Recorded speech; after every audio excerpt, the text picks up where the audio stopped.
My neighbour James Whitfield, retired postal worker, 31 years on the same route, right here in York County, called me one Sunday evening, sounding like a man who hadn't slept in a week. Because he hadn't. He said, "Felicia, I think I've got bedbugs, and I don't know what to do." Now, James is not a man who rattles easily.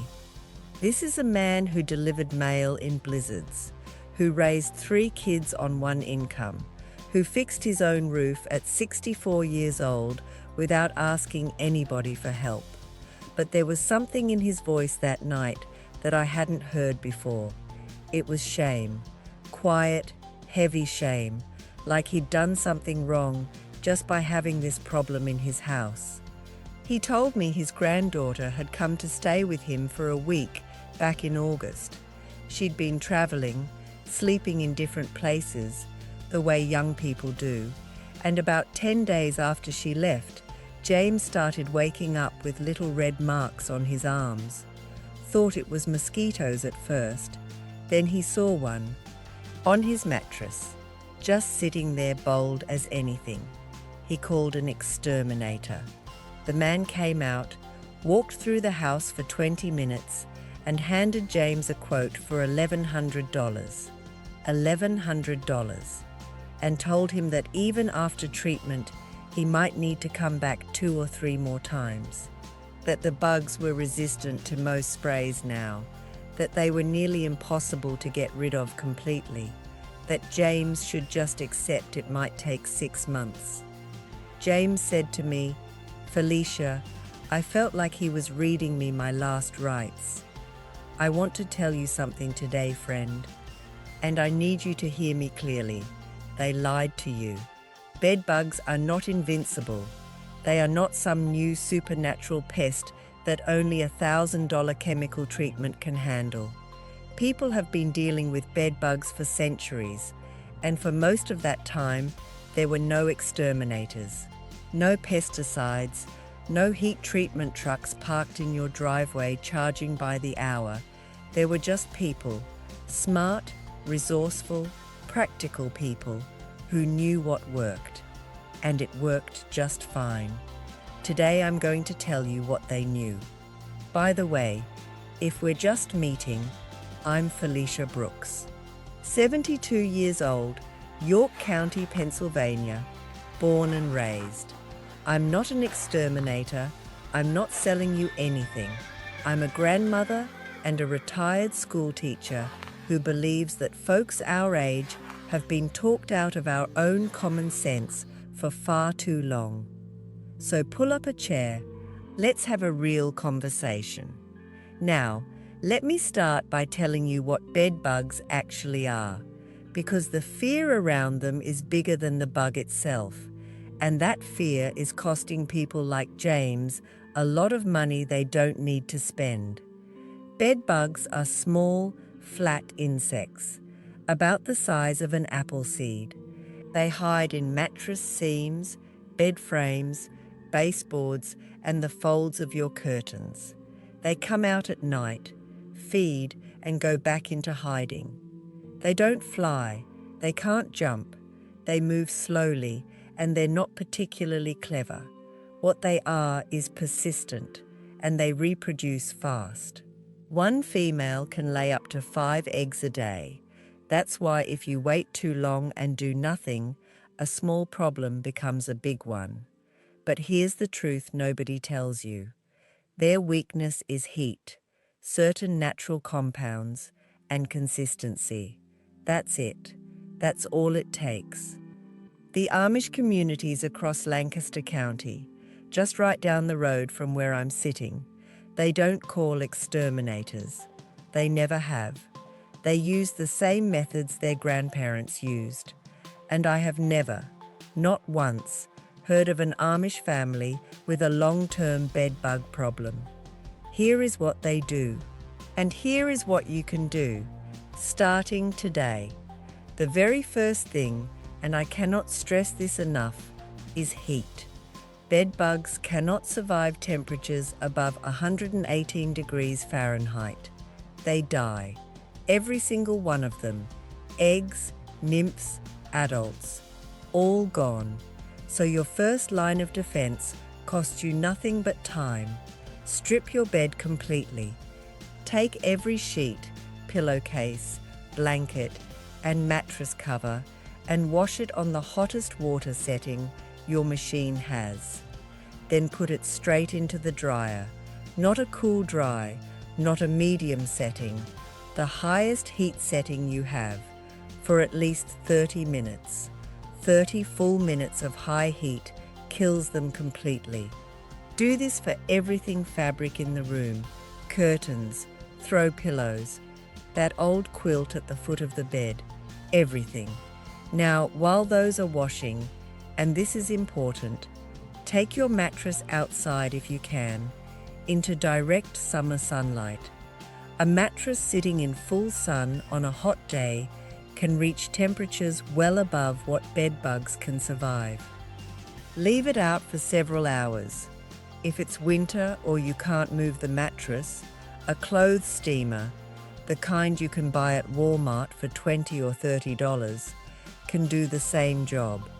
Go slowly along every seam, every fold, every edge of that mattress. The steam kills them on contact. Have you ever heard your grandmother talk about airing out the mattress? Now you know why that wasn't just about freshness. That was pest control. Now let's talk about diatomaceous earth. This is the remedy I want every single person watching this video to know about, because it is remarkable and it costs almost nothing. Diatomaceous earth is a fine white powder made from fossilized algae. It's completely natural, food grade safe, and you can find it at Tractor Supply, at garden centers, even on Amazon for about $12 a bag. To a human being, it feels like baby powder. To a bedbug, it is lethal. The microscopic sharp edges of the powder cut through the bug's outer shell, and it dehydrates and dies within a day or two. There are no chemicals, no resistance. Bugs cannot build immunity to it the way they can to pesticides, because it kills them mechanically, not chemically. You dust it, lightly like a fine layer of snow, along your baseboards, under the bed frame, in the box spring, along the mattress seams, and anywhere else you've seen activity. Leave it there. Don't vacuum it up. Let it sit and work. Reapply every couple of weeks. This is exactly the kind of thing the old Amish households kept on hand, the way we keep baking soda in the cabinet. Before we go any further, tell me where you're watching from today. I love hearing from folks all across America. Drop your city or state in the comments right now. Every time I ask, I hear from people in places I wouldn't have expected. Little towns, farming communities, big cities, all dealing with the same things we're talking about today. You're not alone out here. Now I want to tell you about two more things that belong in your arsenal. The first is clove oil. Pure clove oil, mixed with water, about 20 drops to a small spray bottle of water, and sprayed directly into cracks, along baseboards, behind headboards, and on the bed frame itself. Clove oil contains eugenol, a natural compound that is toxic to bedbugs and repels them powerfully. It smells like Christmas, and it works like a pesticide without being one. Our great-grandmothers used clove sachets in their linen closets for exactly this reason. The second is rubbing alcohol, plain 70% or 91% isopropyl alcohol from the drugstore. Spray it directly on any bug you can see, any egg cluster, any surface where they hide. It kills on contact. It evaporates clean. It leaves no residue. Now, alcohol alone won't solve the whole problem because it can't reach the eggs you can't see. But as part of your routine, spraying down the mattress seams and frame with alcohol every few days while your other treatments are working. That is powerful. That is consistent. And consistent is what wins. Now I want to come back to James, because his story doesn't end with that exterminator quote. He called me back 2 weeks after that Sunday evening call. He'd done everything I just told you. He'd washed and dried everything on high heat twice. He'd bought a bag of diatomaceous earth at the Tractor Supply on South George Street and dusted every corner of that bedroom. He'd made a clove oil spray and treated the frame and baseboards every 3 days. He'd steamed the mattress twice with the steamer his daughter brought over.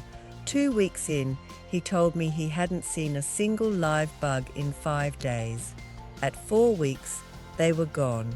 Not $1,100, not 6 months of treatments, not shame and sleepless nights wondering if this problem would ever end. Just old knowledge, applied with patience and consistency. Now, I want to be honest with you, the way I always am.